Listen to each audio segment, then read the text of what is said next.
Mafia Atiq Ahmad जो सालों से जेल में बंद है, लेकिन इसके बाद भी उसके गुर्गे उमेश पाल जैसी हत्याकांड को अंजाम देते हैं। ऐसे में सबसे बड़ा सवाल तो यही उठता है, इस माफिया अतीक अहमद का संरक्षक कौन है?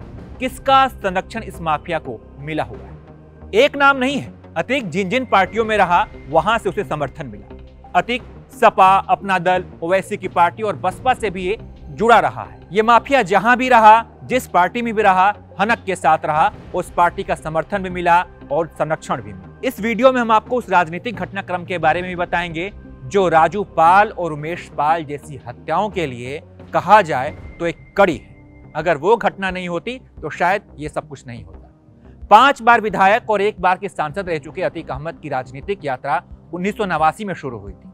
अतीक अहमद साल 1989 में पहली बार इलाहाबाद पश्चिमी सीट से निर्दलीय चुनाव मैदान में उतरा और जीत हासिल की। इसके बाद अगले 2 विधानसभा चुनाव में निर्दलीय इसी सीट पर जीतता रहा। साल 1996 में वो पहली बार समाजवादी पार्टी उसने ज्वाइन की और सपा के टिकट पर चौथी बार इस सीट से चुनाव जीतने में कामयाब रहा। हालांकि बाद में अतीक अहमद और समाजवादी पार्टी के रिश्तों में खटास आ गई और 3 साल बाद अतीक ने अपना दल ज्वाइन कर लिया और इसके बाद से अपना दल से भी साल 2002 में विधानसभा चुनाव में इस सीट को जीतने में वो सफल रहा। बाद में अतीक अहमद के समाजवादी पार्टी से रिश्ते सुधरे और दोबारा वो सपा में लौट आया। जब अतीक अहमद समाजवादी पार्टी में वापस लौटा तो सपा ने इसका इनाम भी दिया और साल 2004 के लोकसभा चुनाव में फूलपुर जैसी महत्वपूर्ण सीट उसे दे दी गई। फूलपुर सीट ये वो सीट है जहां से कभी देश के पहले प्रधानमंत्री रहे पंडित जवाहरलाल नेहरू चुनाव लड़ते थे और चुनाव जीतते थे। तो अतीक अहमद को फूलपुर की सीट मिली और 2004 में अतीक अहमद इस सीट से जीतकर संसद में पहुंच गया। 2004 में फूलपुर से टिकट किसने दिया अतीक अहमद को? समाजवादी पार्टी ने।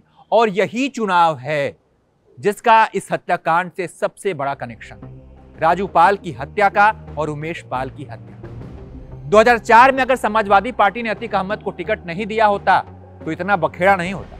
2004 में सांसद बनने के बाद से अतीक अहमद की इलाहाबाद की पश्चिमी सीट खाली हो गई और इस सीट पर उपचुनाव हुए और अतीक अहमद ने अपने भाई अशरफ को इस सीट पर चुनाव मैदान में उतारा, लेकिन अशरफ को बहुजन समाजवादी पार्टी के उम्मीदवार राजू पाल ने हरा दिया। अतीक के लिए बहुत बड़ा झटका था क्योंकि इलाहाबाद पश्चिमी सीट उसकी गढ़ थी।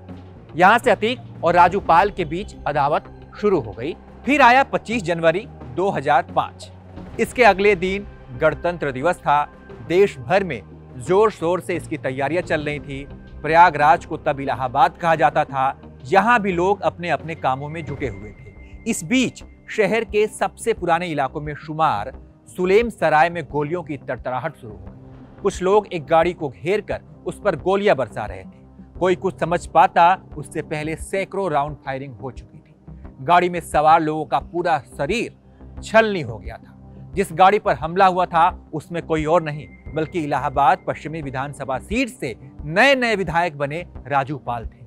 राजू पाल खुद गाड़ी चला रहे थे। बदमाशों ने फायरिंग रोकी तो समर्थक राजू पाल को एक टेम्पो में लेकर अस्पताल जाने लगे। हमलावरों ने देखा कि राजू पाल तो जिंदा है। तुरंत हमलावरों ने फिर उस टेम्पो का पीछा किया और फिर से फायरिंग शुरू कर दी। करीब 5 किलोमीटर तक वो टेम्पो का पीछा करते रहे। जब तक राजू पाल अस्पताल पहुंचे उन्हें 19 गोलियां लग चुकी थी। और अब इस हत्याकांड के मुख्य गवाह उमेश पाल की एक बार फिर से हत्या कर दी गई। तो कुल मिलाकर ये सवाल उठता है कि आखिर अतीक अहमद का किसको संरक्षण प्राप्त है? क्या अगर साल 2004 में अतीक अहमद सांसद नहीं बनता तो ये हत्याएं रुक जाती? इसके बारे में आपका क्या कहना है? आप अपनी राय कमेंट करके हमें जरूर बताइए और तमाम अपडेट्स के लिए आप देखते रहिए एबीपी लाइव।